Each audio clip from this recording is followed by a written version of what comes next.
मेमून जी मुक़ररी कई हुई। इन हवाले सां सईद कुरैशी इहो मौक़िफ़ इख्तियार कयो आहे त सिहत खाते खे कमीशन में मुक़ररीअ जो इख्तियार ई न आहे। अहम मामिलो आहे, हेल्थ केयर कमीशन में मंज़ूरीअ बिना 18 ग्रेड जी लेडी डॉक्टर खे डायरेक्टर मुक़ररु कयो वियो हो। इन मामले जो फॉलोअप अव्हांखे ॾींदासीं ऐं रिपोर्टर सां बि ॻाल्हि ॿोल कंदासीं। सईद कुरैशीअ जो इहो मौक़िफ़ आहे त सिहत खाते खे कमीशन में मुक़ररीअ जो इख्तियार ई न आहे। हेल्थ केयर कमीशन में मंज़ूरीअ बिना 18 ग्रेड जी लेडी डॉक्टर खे डायरेक्टर तौरु मुक़ररु कयो वियो हो। सिहत खाते इख्तियार औरंगी दे सियासी असर रसूख़ तहत women medical officer Farhana Memon जी मुक़ररी कई हुई। इन हवाले सां सईद कुरैशी जो चवणु आहे त सिहत खाते खे कमीशन में मुक़ररीअ जो इख्तियार ई न आहे। अहम मामिलो आहे जंहिंजो रिपोर्टर खां फॉलोअप वठण जी कोशिशि कंदासीं। हेल्थ केयर कमीशन में मंज़ूरीअ बिना 18 ग्रेड जी लेडी डॉक्टर खे डायरेक्टर तौरु मुक़ररु कयो वियो हो। सिहत खाते इख्तियार औरंगी दे सियासी असर रसूख़ तहत women medical officer Farhana Memon जी मुक़ररी कई हुई। इन हवाले सां सईद कुरैशी अमलदार आहे जंहिंजो चवणु आहे त सिहत खाते खे कमीशन में मुक़ररी करण जो इख्तियार ई न आहे। अहम मामिलो आहे, इन जो फॉलोअप अव्हांखे ॾियण जी कोशिशि कयूं पिया ऐं रिपोर्टर सां ॻाल्हि ॿोल बि कंदासीं। हेल्थ केयर कमीशन में मंज़ूरीअ बिना 18 ग्रेड जी लेडी डॉक्टर खे डायरेक्टर तौरु मुक़ररु कयो वियो हो। सिहत खाते इख्तियार औरंगी दे सियासी असर रसूख़ तहत women medical officer Farhana Memon जी मुक़ररी कई हुई। इन हवाले सां अमलदार सईद कुरैशी जो इहो चवणु आहे त सिहत खाते खे कमीशन में मुक़ररीअ जो इख्तियार ई न आहे। वधीक इन जो फॉलोअप वठूं था कराची मां टाइम न्यूज़ रिपोर्टर शाहिद मीरानी खां। शाहिद, छा फॉलोअप आहे इन मामले जो अव्हां वटि?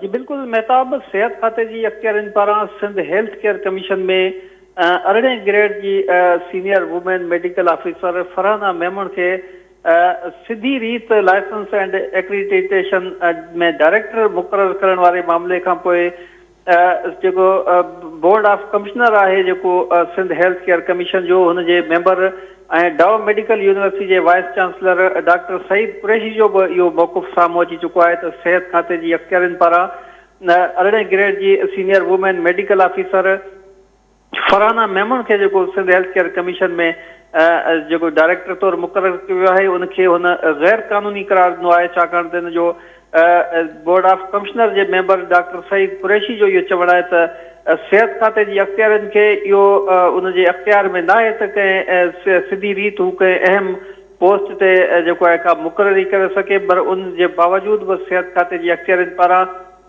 इहा जेकी मुक़ररी कई वई आहे इहा मुकमल तौर ते गैर कानूनी आहे। ज़रियनि जो इहो चवणु आहे त कानूनी तौर ते सिंध हेल्थ केयर कमीशन में सिधी रीत ते कंहिं बि अमलदार जी या कामोरे जी तोड़े जेकी डॉक्टर जी मुक़ररी जेकी आहे उहा नाहे करणी। इन में सिंध हेल्थ केयर कमीशन में कंहिं बि मुक़ररी जे लाइ या उते कंहिं आर्ज़ी बुनियादनि ते भर्ती जे लाइ उते बोर्ड ऑफ कमिश्नर जेको आहे उहो आहे क़ाइमु थियलु आहे। उन बोर्ड ऑफ कमिश्नर जो इजलास थींदो आहे, उन इजलास में ई उन मुक़ररी या कंहिंजी बदली या आर्ज़ी बुनियादनि ते भर्ती वारा जेके मामला आहिनि उहे बोर्ड ऑफ कमिश्नर जी मंज़ूरी खां पोइ उहे थियणा आहिनि। पर सिहत खाते जी अख्तियारनि पारां जेको काल हिकु नोटिफिकेशन जेको जारी कयो वियो आहे, उन नोटिफिकेशन में हुन कानूनी तौरु जेके हुनखे सिहत खाते खे मिलियल जेके अख्तियार आहिनि उहे अख्तियार औरंगी दे 18 ग्रेड जी senior medical officer Farhana Memon खे